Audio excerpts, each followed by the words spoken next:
اپنے باپ سے کہتے ہیں ابو جی اللہ نے مجھے علم عطا فرمایا ہے، میں اس علم کی روشنی میں تمہاری رہنمائی کرنا چاہتا ہوں، شیطان کی پوجا نہ کرو، ان بتوں کے سامنے سجدے کرنا، ان کی گریہ زاری کرنا، ان کے نام کی نظر و نیاز دینا۔ الحمدللہ الحمدللہ وسلام علی عبادہ الذین اصطفیٰ، ان الحمد للہ نحمدہ ونستعینہ ونستغفرہ ونعوذ باللہ من شرور انفسنا ومن سیئات اعمالنا، من یہدہ اللہ فلا مضل لہ ومن یضللہ فلا ہادی لہ، اشہد ان لا الہ الا اللہ وحدہ لا شریک لہ، واشہد ان محمدا عبدہ ورسولہ۔ اللہم صلی علی محمد وعلی آل محمد کما صلیت علی ابراہیم وعلی آل ابراہیم انک حمید مجید۔ اللہم بارک علی محمد وعلی آل محمد کما بارکت علی ابراہیم وعلی آل ابراہیم انک حمید مجید۔ اما بعد فإن خیر الکلام کتاب اللہ وخیر الہدی ہدی محمد صلی اللہ علیہ وآلہ وسلم، وشر الامور محدثاتها وكل محدثة بدعة وكل بدعة ضلالة وكل ضلالة في النار۔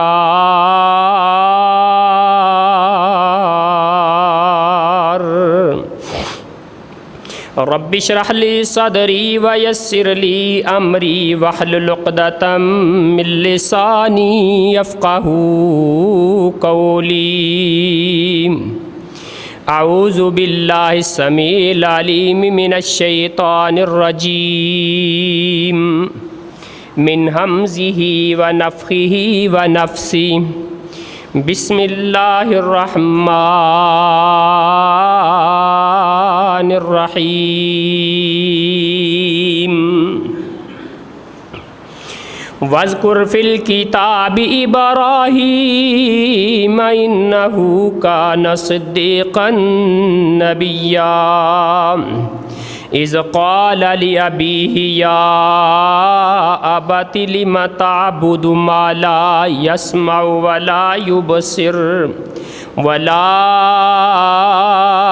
یغنی عنک شیئا۔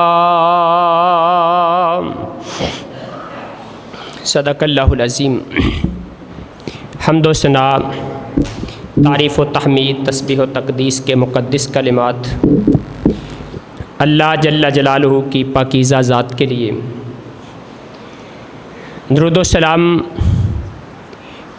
امام الانبیاء، سید الاتقیاء، پوری کائنات کے ہادی و مرشد جناب محمد الرسول اللہ صلی اللہ علیہ وآلہ وسلم کی پاکیزہ اطہر اور مقدس ذات پر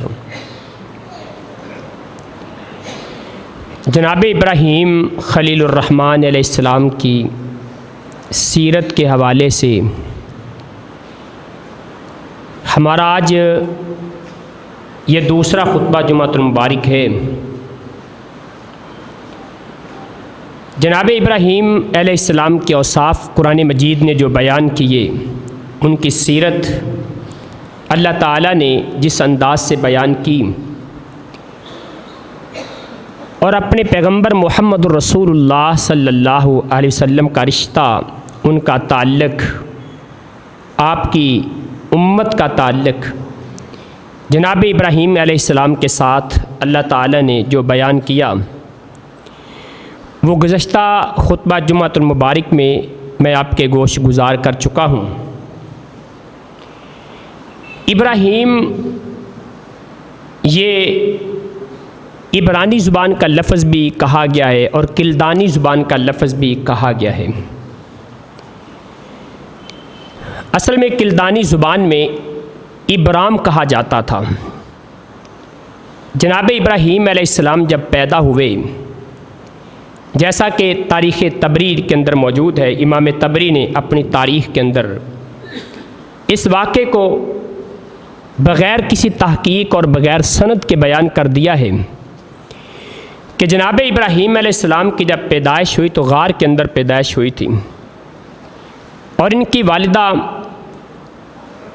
وہ جناب ابراہیم علیہ السلام کی کچھ ایسی عادات دیکھ رہی تھی کہ جن عادات کو عام بچوں کے اندر جو صفات اور عادات نہیں ہوتی ہیں۔ پھر اس نے جناب ابراہیم علیہ السلام کی ان صفات کو دیکھ کر یہ ارادہ کیا کہ اس کا نام رکھوں، اور اس نے نام رکھا ابرام۔ ابرام کا معنی ہوتا ہے قوموں کا باپ۔ ایک قوم کا باپ نہیں، کئی اقوام کا باپ، ان کی رہنمائی کرنے والا، ان کی قیادت کرنے والا۔ قرآن مجید نے ایک بات کا اشارہ کیا ہے جہاں سے اس واقعے کی تھوڑی صداقت کا بھی پتہ چلتا ہے کہ جناب ابراہیم علیہ السلام جب بچپن میں تھے تو باتیں ایسی کرتے تھے کہ جیسے بڑی پکی عمر کا کوئی انسان بات کرتا ہے، اور قوم کے لوگ بھی کہا کرتے تھے، آپ کے گھر والے، آپ کے والدین، آپ کے رشتہ دار، وہ کہا کرتے تھے کہ عجیب بچہ ہے، بچوں کی اس عمر میں باتیں کرتا ہے عقل مند لوگوں والی، بڑے بزرگوں والی باتیں کرتا ہے۔ اور قرآن مجید نے اس بات کو اس انداز سے بیان کیا ہے، وَلَقَدْ آتَيْنَا إِبْرَاهِيمَ رُشْدَهُ مِنْ قَبْلُ وَكُنَّا بِهِ عَالِمِينَ، ہم نے جناب ابراہیم علیہ السلام کو بچپن سے عقل مندی عطا کر دی تھی۔ تو جناب ابراہیم علیہ السلام کی والدہ نے نام رکھا ابرام، اور عربی زبان کے اندر اس کو ابراہیم کہا گیا۔ قرآن مجید نے، احادیث نے اس کو ابراہیم کے نام سے پکارا ہے۔ جناب ابراہیم علیہ السلام کی دو کنیتیں اور بھی جو تاریخ کے اندر مشہور ہوئی ہیں، ایک ہے ابو الضیفان۔ ضیف کہتے ہیں عربی زبان میں مہمان کو، ابو الضیفان کا معنی یہ ہے مہمانوں کا باپ۔ جناب ابراہیم علیہ السلام کے بارے میں تاریخ یہ بتاتی ہے کہ ابراہیم علیہ السلام اس وقت تک کھانا نہیں کھاتے تھے جب تک کوئی مہمان آپ کے ساتھ بیٹھ کے کھانا نہیں کھایا کرتا تھا۔ اگر کوئی مہمان نہیں آتا تو اس کو تلاش کیا کرتے تھے۔ ایک دوسری کنیت جو امام ابن کثیر رحمۃ اللہ علیہ قصص الانبیاء کے اندر بیان کرتے ہیں، ابو الانبیاء۔ ابو الانبیاء کا معنی ہے انبیاء کا باپ، نبیوں کا باپ۔ جناب ابراہیم علیہ السلام اللہ کے واحد وہ پیغمبر رسول ہیں، وہ نبی ہیں کہ جن کی اولاد میں سے اللہ تعالیٰ نے 18,000 پیغمبر پیدا کیے، نبی اور رسول، بلکہ کچھ نے تو اس کی تعداد 1,00,000 تک لکھی ہے کہ جناب ابراہیم علیہ السلام کی نسل سے، ان کی اولاد میں سے 1,00,000 کے قریب انبیاء اور رسل پیدا ہوئے۔ جناب ابراہیم علیہ السلام کا یہ زمانہ، آپ کا یہ دور، نوح علیہ السلام کے 3,000 سال بعد کا زمانہ ہے، اور آپ کی ٹوٹل عمر 175 سال ہے۔ 2160 قبل مسیح۔ آپ کبھی جب مطالعہ کرتے ہیں نا، خصوصاً وہ احباب جو تاریخ پڑھتے رہتے ہیں، ان کے لیے میں یہ بات کہہ دینا چاہتا ہوں، اور طلباء کے لیے، جب آپ تاریخ کا مطالعہ کرتے تو تاریخ کے اندر بسا اوقات تاریخ لکھ کے نا اس کے ساتھ چھوٹا سا حمزہ ڈالا ہوتا ہے. یہ اصل میں حمزہ نہیں، یہ عین ہوتا ہے. اس کا معنی ہوتا ہے عیسوی. عیسوی کا معنی کیا ہے کہ عیسیٰ علیہ السلام کی پیدائش کے بعد اتنے سال. مثلا آج کل ہمارا 2023 چل رہا ہے نا، تو 2023 کے ساتھ چھوٹا سا عین لکھا ہوتا ہے. اس کا مطلب یہ ہے کہ عیسیٰ علیہ السلام کی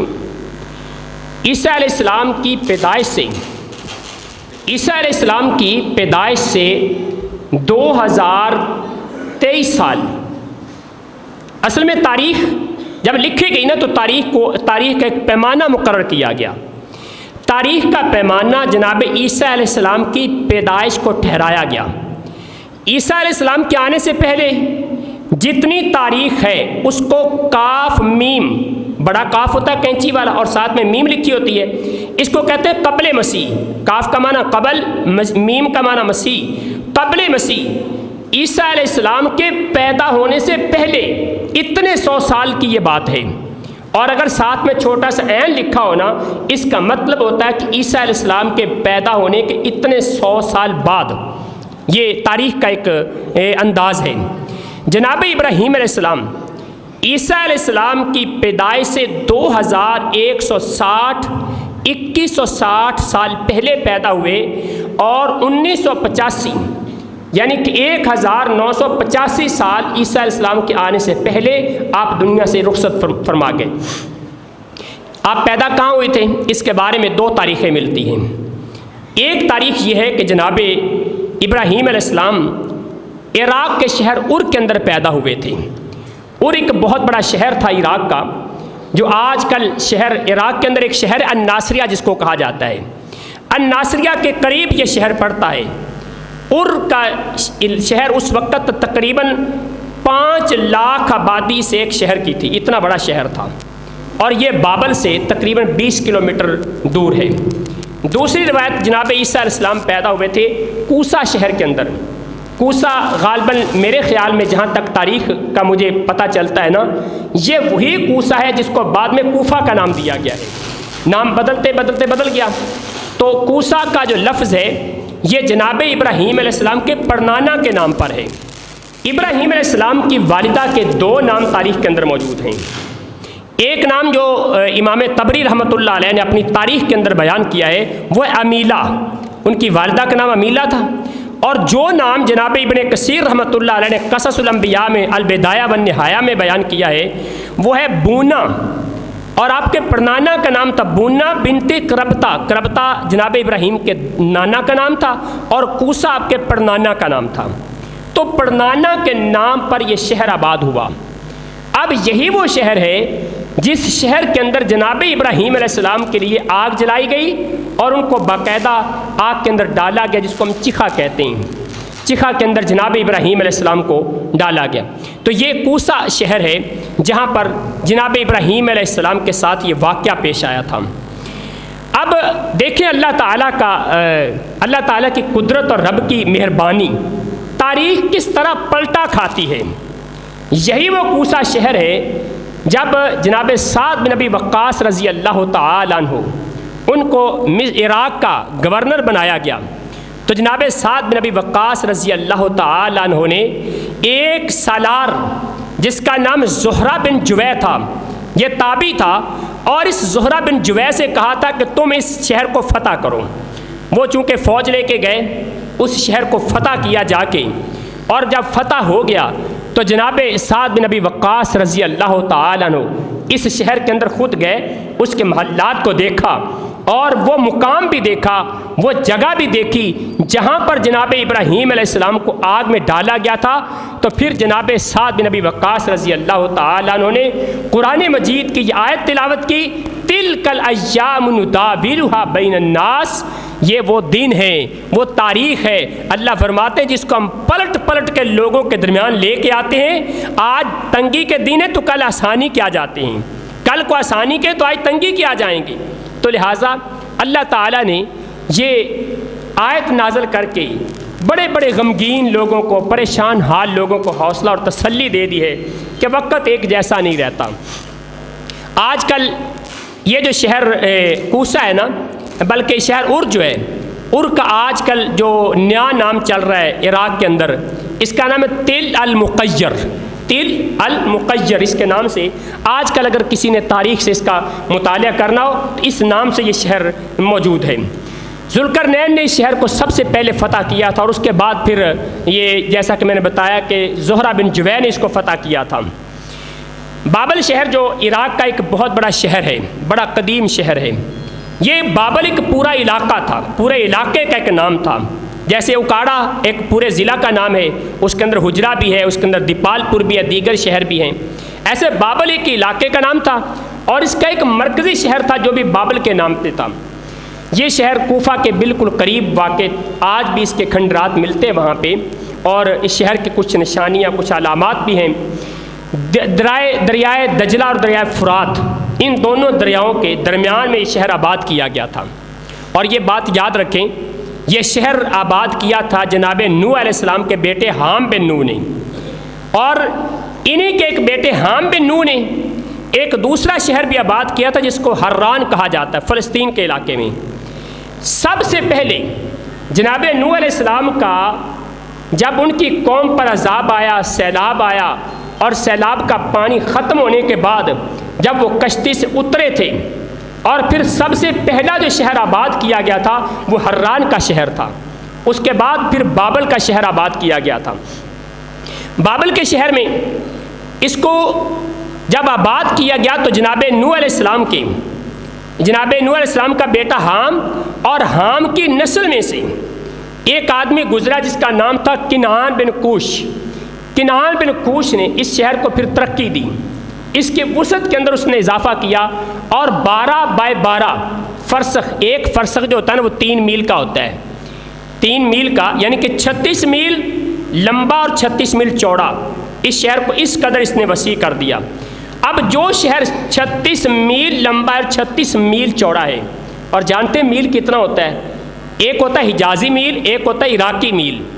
حجازی میل ہمارے 1600 میٹر کا ہے، اور عراقی میل وہ 2100 میٹر کا، یعنی کہ جتنے ہمارے 2 کلومیٹر بنتے ہیں نا، اتنا ان کا ایک میل بنتا ہے۔ تو اگر آپ اندازہ کریں 36 میل کو آپ کلومیٹر میں لے کے آئیں گے تو یہ بات بہت دور تک بڑھ جائے گی۔ اس طرح تو مجھے یہ سمجھ آتی ہے کہ یہ ہمارے لاہور سے بھی کئی گنا بڑا شہر تھا جو کنعان بن کوش نے اس کو وسعت دی تھی۔ اسی شہر کے اندر نمرود بن کنعان بن کوش جو ہے نا، اس کا بیٹا تھا نمرود اسی شہر کے اندر حکومت کیا کرتا تھا، اور 400 سال تک اس نے حکومت کی تھی۔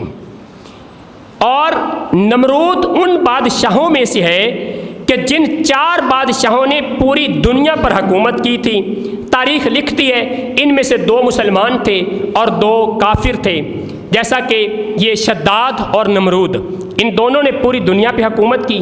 یا دوسری تاریخ کے مطابق نمرود اور بخت نصر جس نے یہودیوں کا قلع کما کیا تھا، یہودیوں کو مارا پیٹا تھا اور تورات کے نسخے جلائے تھے، پوری دنیا سے تورات کا وجود ختم کر دیا تھا، یہ بخت نصر تھا، اس نے پوری دنیا پر حکومت کی۔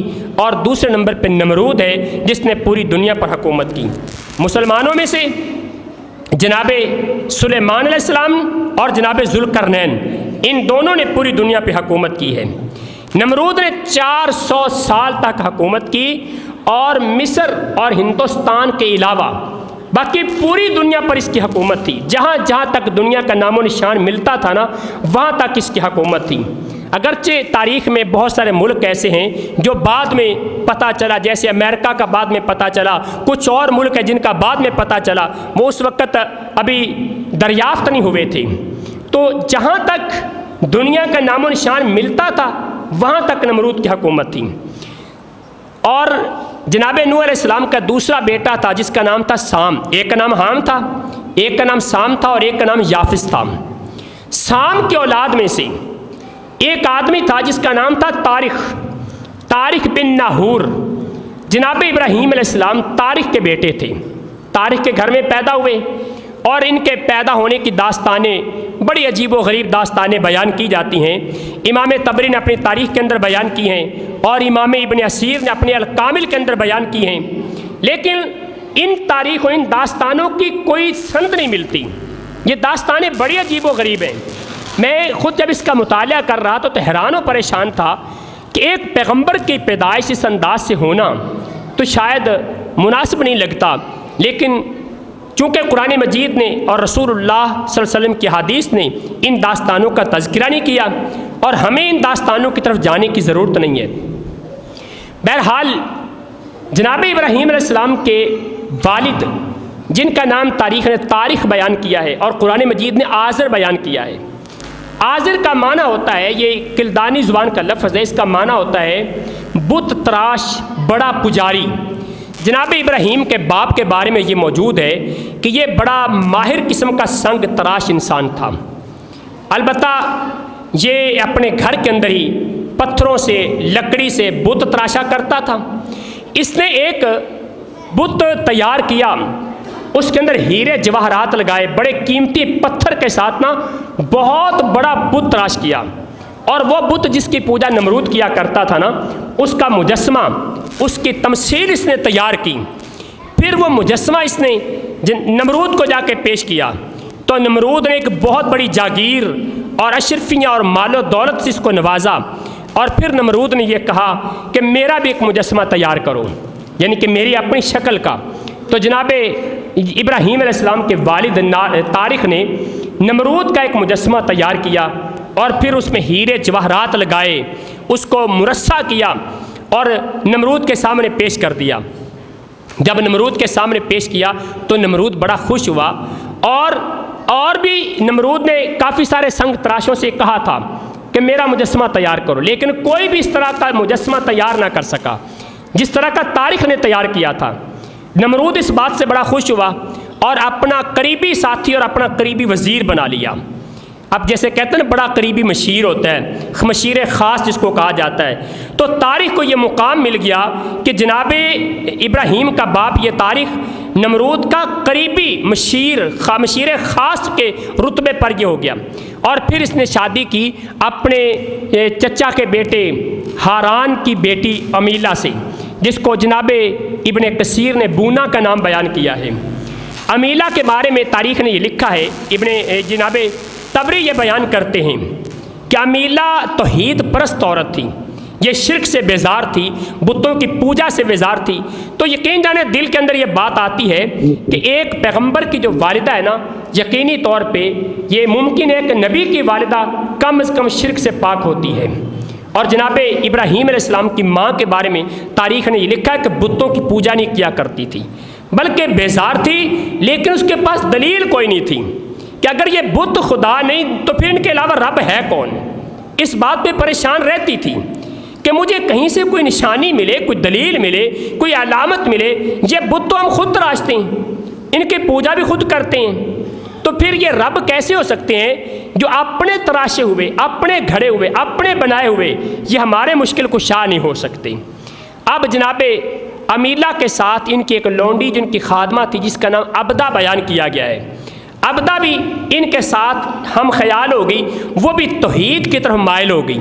جب جناب ابراہیم علیہ السلام نے توحید کا اعلان کیا تو سب سے پہلے ان کی والدہ اور وہ لونڈی ان پر ایمان لے کے آئی تھی، لیکن باپ ایمان اپنی پوری زندگی میں ان پر ایمان نہیں لایا۔ جناب ابراہیم علیہ السلام جب تھوڑا سا جوانی میں آئے، چونکہ 3 بھائی تھے، ایک بڑا بھائی تھا جناب ابراہیم علیہ السلام کا جس کا نام ہاران بیان کیا گیا ہے، ایک درمیان والے ابراہیم علیہ السلام تھے، اور ایک چھوٹا بھائی تھا جس کا نام ناہور بیان کیا گیا ہے۔ باپ بت تراشا کرتا تھا اور ان تینوں بیٹوں کو بت دیتا کہ جاؤ بازار میں فروخت کر کے آؤ۔ ہاران بھی فروخت کر کے آ جاتا، ناہور بھی فروخت کر کے آتا۔ جناب ابراہیم علیہ السلام لے کے جاتے نا تو بازار کے اندر بیٹھ کے آواز لگایا کرتے تھے، جس کو ایک شاعر نے اپنی زبان میں اس طرح سے بیان کیا ہے، یہ پوجو بھگوان، لوگو لے لو مالے بیکار، میرے باپ نے تیشے سے مارے تب ہوئے تیار، کون خریدے مال ایسا جو کچھ دے جو دینا دکھ دینا سکھ، دولت ضائع کرے وہ جاہل نہ ہنجار۔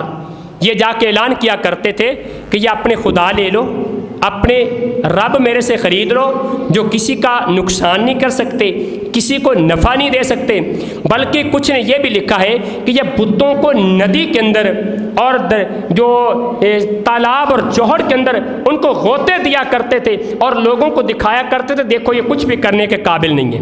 شام کو اسی طرح واپس لے کے آ جاتے۔ آپ کے بے باپ کو پتہ چلتا رہتا تھا کہ ابراہیم بازار کے اندر ان بتوں کی گستاخی کرتا ہے، ان کی توہین کرتا ہے۔ ایک دو بار ڈانٹا بھی، روکا بھی، تو جناب ابراہیم علیہ السلام نے پھر اپنے باپ سے ایک دن یہ کہہ دیا کہ ابا جی آپ یہ بتا دیں کہ یہ جن بتوں کی آپ پوجا کرتے ہیں اور جن کو آپ گھڑتے رہتے ہیں، سارا دن تراشتے رہتے ہیں، یہ کچھ کرنے کے قابل ہیں یا نہیں؟ قرآن مجید نے اس کو اس ساری بات کو تفصیل کے ساتھ اس انداز سے بیان کیا ہے۔ اعوذ باللہ من الشیطان الرجیم وَلَقَدْ آتَيْنَا إِبْرَاهِيمَ رُشْدَهُ مِن قَبْلُ وَكُنَّا بِهِ عَالِمِينَ إِذْ قَالَ لِأَبِيهِ وَقَوْمِهِ مَا هَذِهِ التَّمَاثِيلُ الَّتِي أَنْتُمْ لَهَا عَاكِفُونَ۔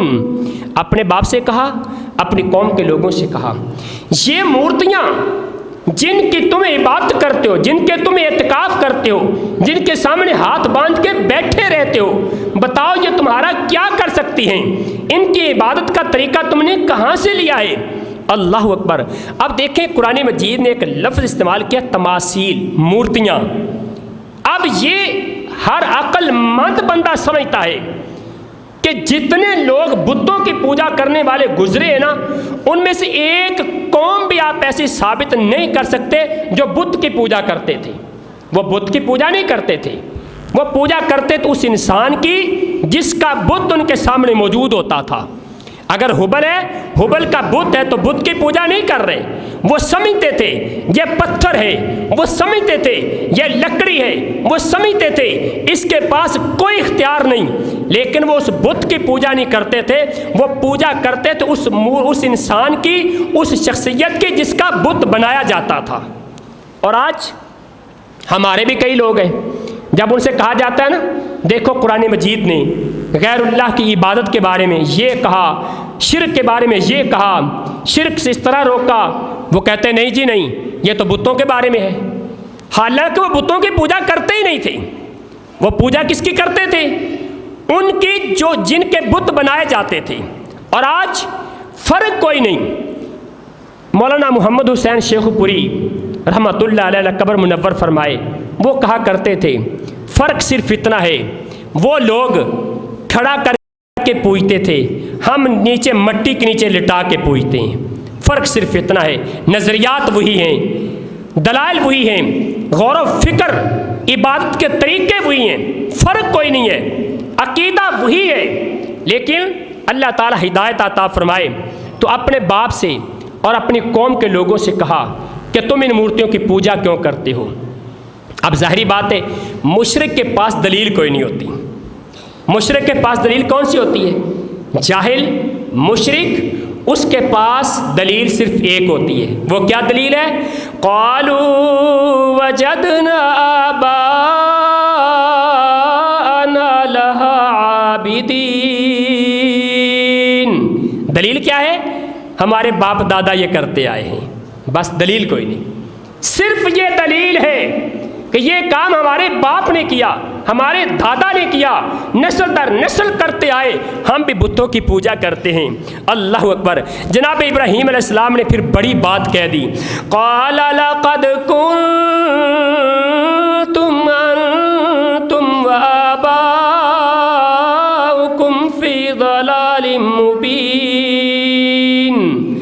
تم بھی، تمہارے باپ دادا بھی گمراہی میں تھے، ان بتوں کی پوجا کرتے رہے۔ اب قوم کہنے لگی عجیب بات کرتے ہو، ہم نے آج تک سنا ہی نہیں کہ ان بتوں کے بارے میں کوئی اس انداز سے بات کرے، ابراہیم تم پہلے انسان ہو جو کہتے ہو یہ کچھ نہیں کر سکتے۔ اللہ اکبر۔ اور بلکہ ایک اور مقام پہ اپنی قوم کو سمجھاتے ہوئے جناب ابراہیم علیہ السلام کے اس انداز کو اللہ تعالیٰ نے بڑے پیارے انداز میں یوں بیان کیا۔ جب جناب ابراہیم علیہ السلام نے ان کو سمجھایا نا کہ یہ نفع نہیں دے سکتے، نقصان نہیں دے سکتے، یہ تمہیں شفا نہیں دے سکتے، اور وہ قوم کے لوگ پریشان ہو گئے، کہنے لگے کہ ابراہیم تم کیسی باتیں کرتے ہو، یہ تمہارا نقصان کر دیں گے، ان کی پوجا نہیں کرو گے ہمارا بیڑا غرق ہو جائے گا۔ جیسے آج کا مسلمان کہتا ہے نا نا نا نا جے بابے دی گستاخی کر لی نا تو میری لت ٹوٹ جانی، جے اے ٹالی دی مسواک توڑ لئی تو طوفان آ جائے گا۔ اللہ پھر بندے ایسے پیدا کرتا جو منٹوں کے اندر اس ٹالی کا بیڑا غرق کر دیتے ہیں، اس کو کاٹ کے رکھ دیتے ہیں۔ اللہ پھر ایسے بندے پیدا کرتا ہے، اللہ اوپر دکھاتے ہیں ہر قوم میں، ہر صدی میں، ہر علاقے میں اللہ جناب ابراہیم کی سنت کو پیدا کرنے والے، ان کی سنت کو زندہ کرنے والے اللہ پیدا کرتا رہتا ہے تاکہ دکھایا جائے لوگوں کو کہ جو تم شرک کرتے ہو اللہ اس شرک سے پاک ہے۔ اب قوم کے لوگ سارے کہنے لگے او ہو ابراہیم اتنی بڑی گستاخی کرتے ہو، تمہارا تو بڑا نقصان ہو جائے گا۔ جناب ابراہیم نے کہا سن لو، ان سب کے ساتھ میری دشمنی ہے، جن کی تم پوجا کرتے ہو میری دشمنی ہے ان کے ساتھ۔ اور سنو پھر تم یہ کہتے ہو کہ یہ ہمیں خوراک دیتے ہیں، ہمیں کھانا دیتے ہیں، ان کی گستاخی کی جائے گی، ہمارا کھانا پینا بند کر دیں گے۔ سن لو یہ سارے کام میرا رب کرتا ہے۔ اور قرآن مجید نے اس کو بڑے پیارے انداز سے بیان کیا۔ اعوذ باللہ من الشیطان الرجیم وَاتْلُ عَلَيْهِمْ نَبَأَ إِبْرَاهِيمَ إِذْ قَالَ لِأَبِيهِ وَقَوْمِهِ مَا تَعْبُدُونَ قَالُوا نَعْبُدُ أَصْنَامًا فَنَظَلُّ لَهَا عَاكِفِينَ قَالَ هَلْ يَسْمَعُونَكُمْ إِذْ تَدْعُونَ أَوْ يَنْفَعُونَكُمْ أَوْ يَضُرُّونَ قَالُوا بَلْ وَجَدْنَا آبَاءَنَا كَذَلِكَ يَفْعَلُونَ قَالَ أَفَرَأَيْتُم مَّا كُنتُمْ تَعْبُدُونَ أَنتُمْ وَآبَاؤُكُمُ الْأَقْدَمُونَ فَإِنَّهُمْ عَدُوٌّ لِّي إِلَّا رَبَّ الْعَالَمِينَ۔ یہ نقصان نہیں کر سکتے، یہ نفع نہیں دے سکتے، جن کی تم بھی پوجا کرتے ہو، تمہارے آباء و اجداد بھی پوجا کرتے تھے، میں ان کے خلاف دشمنی کا اعلان کرتا ہوں۔ الذی خلقنی فہو یہدین، میرا تعلق، میری دوستی، میرے رشتے، میرے ناطے، میرے تمام معاملات اس رب العالمین کے ساتھ ہیں جو مجھے پیدا بھی کرنے والا ہے، میری رہنمائی بھی کرنے والا ہے۔ والذی هو یطعمنی ویسقین وَإِذَا مَرِضْتُ فَهُوَ يَشْفِينِ وَالَّذِي يُمِيتُنِي ثُمَّ يُحْيِينِ وَالَّذِي يَطْمَعُ أَن يَغْفِرَ لِي خَطِيئَتِي يَوْمَ الدِّينِ رَبِّ هَبْ لِي حُكْمًا وَأَلْحِقْنِي بِالصَّالِحِينَ۔ جناب ابراہیم علیہ السلام کہتے ہیں تمہارے یہ رب نہ تمہیں کھلا سکتے ہیں، نہ پلا سکتے ہیں، نہ تمہیں شفا دے سکتے ہیں، نہ تمہیں کسی نقصان سے بچا سکتے ہیں۔ میرا وہ رب ہے جو مجھے پیدا بھی کرتا ہے، میری رہنمائی بھی کرتا ہے، مجھے کھلاتا بھی ہے، مجھے پلاتا بھی ہے، بیمار ہو جاؤں مجھے شفا دیتا ہے، اگر میں جب مر جاؤں گا مجھے زندہ بھی وہی کرے گا۔ سن لو میرا رب وہ رب ہے جب میں اپنے رب کے سامنے پیش ہوں گا میرے گناہوں کو معاف بھی کر دے گا۔ جناب ابراہیم علیہ السلام نے اپنی قوم کے سامنے یہ دعوت پیش کر دی، اور اپنے باپ سے خصوصاً آخری بات کر دوں، اپنے باپ کو خصوصاً یہ دعوت دی، گھر میں آ کے ابے کو سمجھایا والد گرامی سن لو یہ جن کی تم پوجا کرتے ہو یہ کوئی نقصان نہیں کر سکتے، نفع نہیں دے سکتے، کسی کام کا کچھ فائدہ نہیں کر سکتے۔ اور قرآن مجید نے اس انداز سے بیان کیا وَاذْكُرْ فِي الْكِتَابِ إِبْرَاهِيمَ إنه كان صديقا نبيا إذ قال لأبيه يا أبت لم تعبد ما لا يسمع ولا يبصر ولا يغني عنك شيئا يا أبت إني قد جاءني من العلم ما لم يأتك فاتبعني يهدك صراطا سويا يا أبت لا تعبد الشيطان إن الشيطان كان للرحمن عصيا يا أبت إني أخاف أن يمسك عذاب من الرحمن فتكون للشیطان ولیا. اپنے باپ سے کہتے ہیں ابو جی اللہ نے مجھے علم عطا فرمایا ہے، میں اس علم کی روشنی میں تمہاری رہنمائی کرنا چاہتا ہوں. شیطان کی پوجا نہ کرو، ان بتوں کے سامنے سجدے کرنا، ان کی گریہ زاری کرنا، ان کے نام کے نظر و نیاز دینا، ان کے نذرانے پیش کرنا، ان کے سامنے سجدے میں گرنا، ان کے سامنے ہاتھ باندھ کے کھڑے ہونا، ان کے سامنے قیام کرتے رہنا، یہ ساری کی ساری شیطان کی پوجا ہے. جس شیطان نے رب سے کہا تھا لَأُزَيِّنَنَّ لَهُمْ وَلَأُغْوِيَنَّهُمْ أَجْمَعِينَ، اللہ میں تیرے بندوں کو گمراہ کروں گا، تیرے رستے سے ہٹاؤں گا، ان کو شرک کے رستے میں ڈالوں گا. شیطان نے رب کے سامنے کہا تھا. شیطان اپنا وعدہ پورا کرتا نظر آتا ہے. ابو یہ شیطان کی پوجا ہے، میں ڈرتا ہوں اس بات سے کہیں رب کی طرف سے تم پہ عذاب نازل نہ ہو جائے، اللہ کی طرف سے تم پہ رب کی کوئی پھٹکار اور لعنت نازل نہ ہو جائے. مجھے ڈر اور خطرہ محسوس ہوتا ہے، اس لیے ان کی پوجا نہ کیا کرو.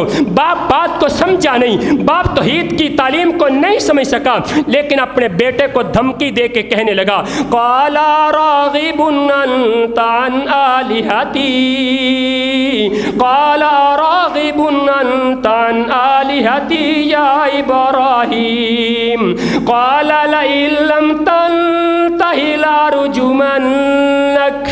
جناب ابراہیم کا باپ کہتا ہے ابراہیم میرے بتوں سے اعراض کرتے ہو، میرے معبودوں کی توہین کرتے ہو، سن لو اگر تم اس بات سے باز نہ آئے لارجمنک، میں تمہیں پتھر مار مار کے سنگسار کر دوں گا. یاد رکھیں اہل شرک کا، توحید میں رکھنے ڈالنے والوں کا یہی طریقہ ہوتا ہے. جب ان کے پاس دلیل نہیں ہوتی اور دلیل سے خالی ہوتے ہیں. میں آپ دونوں سے گزارش کرتا ہوں آپ دونوں اٹھ کے اپنی جگہ چینج کر لیں. کتنی دیر سے دیکھ رہا باتیں کر رہے ہیں آپ. رسول اللہ صلی اللہ علیہ وسلم کی حدیث ہے، اللہ کے نبی کا فرمان ہے، جمعے کے اندر اگر کسی نے ساتھ والے ساتھی سے یہ کہہ دیا نا اوئے خاموش ہو جاؤ، اس کے خطبے کا سارا ثواب ختم ہو جاتا ہے. اگر آپ میرے بیٹوں آپ نے پریس کانفرنس کرنی تو آپ گھر میں کیا کریں، یہاں باقی لوگوں کو پریشان نہ کریں. ٹیک چھوڑیں آگے ہو کے بیٹھیں، جمعے کے آداب کو سیکھیں. آپ نوجوان ہیں، آپ کے لیے یہ ضروری ہے چیز. جناب ابراہیم علیہ السلام نے باپ کہتا ہے میں تمہیں پتھر مار مار کے سنگسار کر دوں گا. شرک پہ قائم لوگوں کا یہ وتیرہ رہا ہے کہ جب بھی ان کے پاس کوئی دلیل نہیں ہوتی وہ پھر زیادتی کرنے پہ، ظلم کرنے پہ اتر آتے ہیں، جبر کرتے ہیں، جیل کی سلاخوں کے پیچھے بند کرتے ہیں، مقدمے کرتے ہیں، ان پہ گستاخی کا الزام لگاتے ہیں. جناب ابراہیم کے باپ نے بات کو سمجھا نہیں لیکن بیٹے کو گستاخ قرار دے دیا اور کہا کہ اگر تم نے میرے ان بتوں کی، ان خداؤں کی توہین کرنا نہ چھوڑی میں تمہیں پتھر مار مار کے سنگسار کروں گا. لیکن توحید والے ہمیشہ نرم دل ہوتے ہیں، توحید والے ہمیشہ خیر خواہ ہوتے ہیں، توحید والے ہمیشہ بات نفع کی کرتے ہیں، ہمیشہ بات فائدے کی کرتے ہیں، غصہ نہیں کرتے. توحید والے ہمیشہ وہ بات کرتے ہیں جس کے اندر دوسروں کا فائدہ ہوتا ہے، رہنمائی ہوتی ہے. جناب ابراہیم نے جواب کیا دیا قال سلام علیک ساستغفر لک ربی انہ کان بی حفیا. اے میرے ابو میں آپ کے لیے اللہ سے استغفار کی دعا کرتا رہوں گا، آپ کے لیے سلامتی کی دعا کرتا ہوں، اللہ آپ پہ سلامتیاں نازل کرے۔ میرا رب میری دعاؤں کو قبول کرنے والا ہے۔ اللہ تعالیٰ سے دعا ہے اللہ تعالیٰ جناب ابراہیم علیہ السلام کی سیرت کو، ان کی زندگی کو سمجھنے کی توفیق عطا فرمائے۔ اگلے خطبہ جمعۃ المبارک میں جناب ابراہیم علیہ السلام کی آزمائشوں کا تذکرہ کیا جائے گا، ان پہ کتنی آزمائشیں آئیں، کون کون سی آزمائشیں آئیں، امتحانوں میں کیسے کامیاب نکلے۔ پریشان حال لوگوں کے لیے اور غم زدہ لوگوں کے لیے بڑا ہی تسلی بخش خطبہ ہوگا انشاءاللہ۔ اللہ تعالیٰ سے دعا ہے اللہ عمل کی توفیق عطا فرمائے۔ اقول قولی ھذا واستغفر اللہ لی ولکم ولسائر المسلمین۔